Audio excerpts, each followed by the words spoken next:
We just thought we'd come on and give you a quick update in terms of partners and supporters staying overnight. And let me just start with a round of introductions first. So I'm Laura, I'm Strategic Chair and Co-Chair for Brighton and Hove Maternity Voices.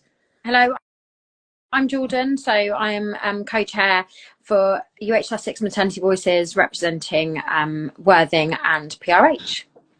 Hello, I'm Becky Elms. I'm the interim head midwifery for the Royal Sussex County Hospital and Princess Royal. My name's Gail Addison and I'm the same for Worthing and St Richard's Hospitals. Well, I've just got to say hello to Katie because she's on the line. So we just thought we would bring you all on, as there's been a lot of work going on in the background to do with UHSussex and all to do with visitors staying overnight on the postnatal ward. So Jordan, did you want to start?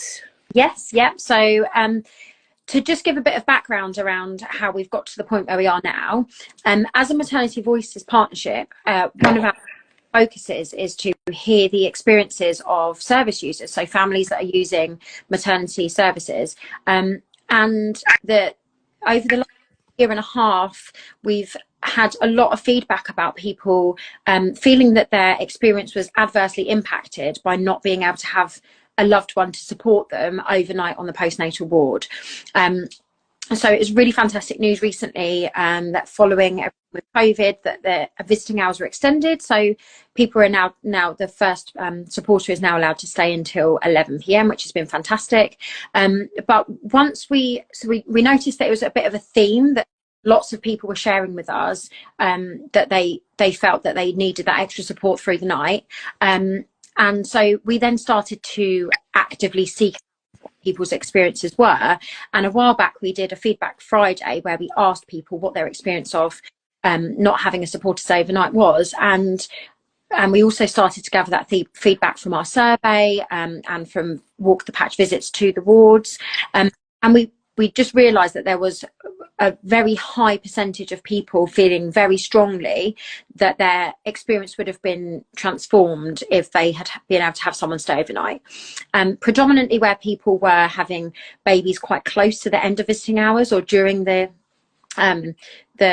out of visiting hours period, and were going to the postnatal ward and having very shortly after birth, sometimes with a potentially a very long or traumatizing birth, then being separated from their supporter. And in addition, not only from a point of view of the birthing person, but also that supporter perhaps is the parent of the baby, feeling that they were then having to leave their loved one after a transformative experience of having their baby, having to go home and leave their loved ones for the first night of their baby's life. So yeah, we were gathering lots of this feedback, so we decided perhaps it was a conversation that needed to start to happen about whether there might be provision for people to be able to stay overnight on the postnatal ward. So this led to us doing the UHSussex event. So did you want to explain a bit about that, Laura? For those of you that don't know what UHSussex is, it's about health professionals and service users coming together to understand things from each other's perspectives. So service users to see how staff feel about things, and staff to see how service users feel about something, and to collaboratively work together to come up with a solution, to co-produce a solution. So we hosted a UHSussex event, and I think there was about 50 people there. So health professionals, midwives, we had VCSE organisations, we had some service users, and we basically went through what the barriers might be to people, to women and people having somebody support them overnight on the postnatal ward. So obviously there's lots of perspectives to this, and there's lots of edges to it. It's not just as easy as, well, we want somebody to stay. Obviously there's other things to consider, and we went and looked through all of these together, and came up with some solutions to those problems, and came up with some ideas of what we could do in order to be able to move forward together. So sorry, Jordan, I've lost my... Yeah, so we were just going to pass over to Becky and Gail to talk about what going forward in terms of support being able to stay overnight, how it might work for staff and for service users, and what the process is going to be, really. Thank you, Jordan. So after that event, which was really great to hear the service users' experience and also what the staff's feelings were, As a group, including the MP, we are happy to announce that we will be introducing partners to stay overnight, and that will be the first night that birthing partners will be able to stay. We've well, Laura and Jordan in particular have put together a lot of patient information around the staying overnight. Unfortunately, we do have to have a few, I'm not going to say rules and regulations, but an agreement between partners and the staff with regards to staying overnight. Because obviously it is a hospital ward, it's not a hotel, so we are very restricted in the things that we can offer. Unfortunately, we aren't able to offer partners any food, but we can offer a drink, and we're not able to offer any bedding. But you're very welcome to bring in your own into the wards. Because we have limited amount of staff over on shift at night time, it's obviously during the day there's lots of people around, there's ward clerks, there's all sorts of other support services around during the day, and at night time they're greatly reduced. So we would ask in particular that partners don't come and go from the ward area, and that from 11 o'clock at night, if they leave at that time, if they wanted to go out to get a cigarette or something like that, then unfortunately they wouldn't be allowed back in again. So we do have to have quite tight rules and regulation, and that's not just for the staff, that's for the other women on the ward as well. We can't have people walking around not dressed properly, taking up space in the room. If there was an emergency in the room, you'd probably be asked to leave the room and go and wait in the waiting seated areas. There is going to be a poster with a QR code, agreement that you have to sign, and that's got all of the recommendations that we request while you stay overnight.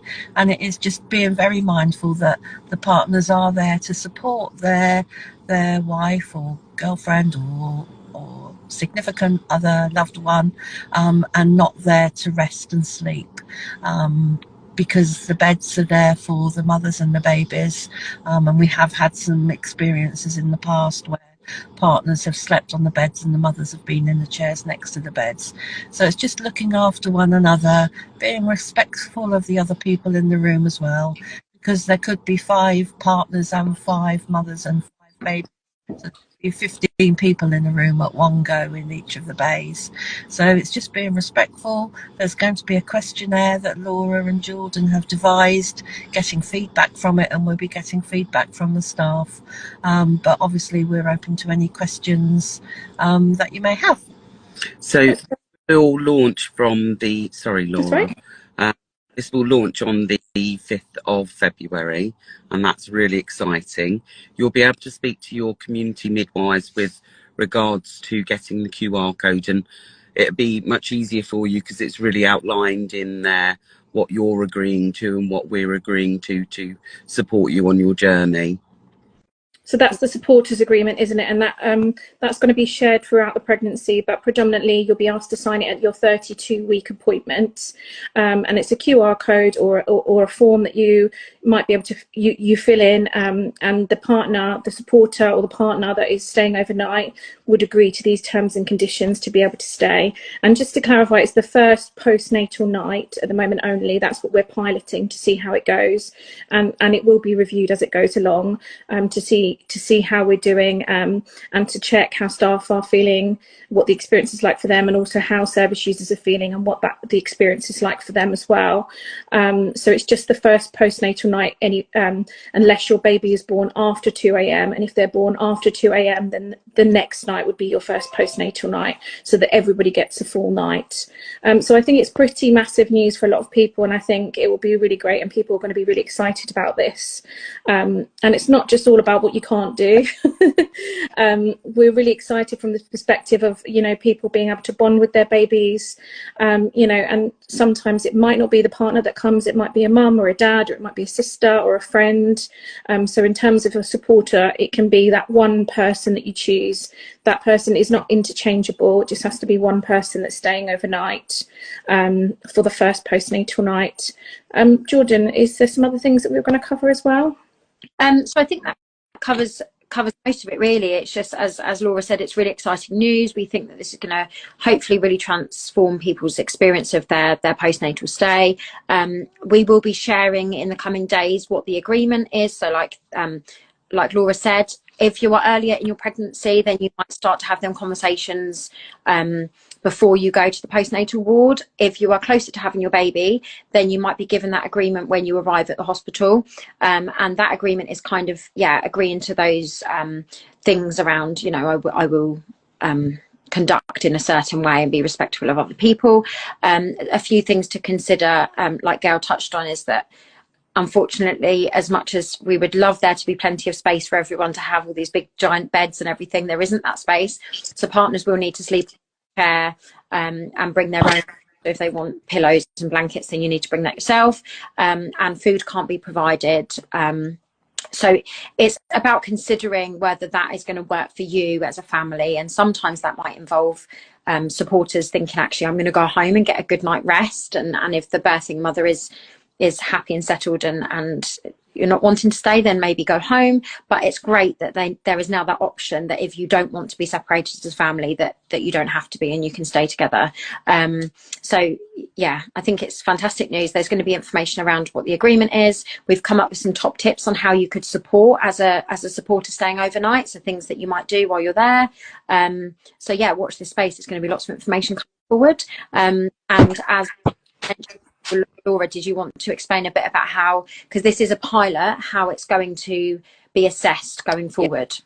Yeah, so we've created a QR code and a survey for service users. So we'd like you to start feeding back to us as soon as you've experienced your partner being able to stay overnight, or if you haven't had your partner staying overnight, we'd like your feedback as well about how you're feeling about having other people on the ward. And we'll be assessed, I would guess in the next couple of months, we'll assess how it's all going and then make some decisions going forward. But I think for now, the poster that we've done will be available on our social media, and also we'll put the posters up on the ward so that everybody can feedback.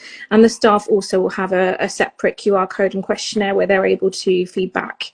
Another thing to consider is your parking. If your significant other is staying overnight with you, they might want to consider, you know, how much it's going to cost them to park. The fact that there's no food to have and they're not able to shower, but you know, they are able to snuggle up on that bed next door to you and give you that support throughout the night if you need it. And I think that's so important, and it's a massive win. Just wanted to say a huge thank you to Gail and Becky and Laura Spicer and all the maternity team and all of the staff that are working with us to make this work. I think it's really important, and I think it's great that we can co-produce this together. I really think it's a great step forward. We're really excited and we really hope that it works well and really improves experiences for everyone. Yeah. Fantastic. Anything else anyone wants to add? Any questions from service users or any comments? We've had a comment just to say that this is huge news for a lot of birthing people and their partners, which I agree. I think it's a real big step. We underestimate that it isn't as simple as it sounds. It is a big change for those working boards, but hopefully this is going to make people feel really supported. So it could hopefully transform people's experiences. So. And if you have any questions about partners staying overnight, then you can drop us an email if you go to the link in our bio, and you can drop us a contact us form via our MVP website.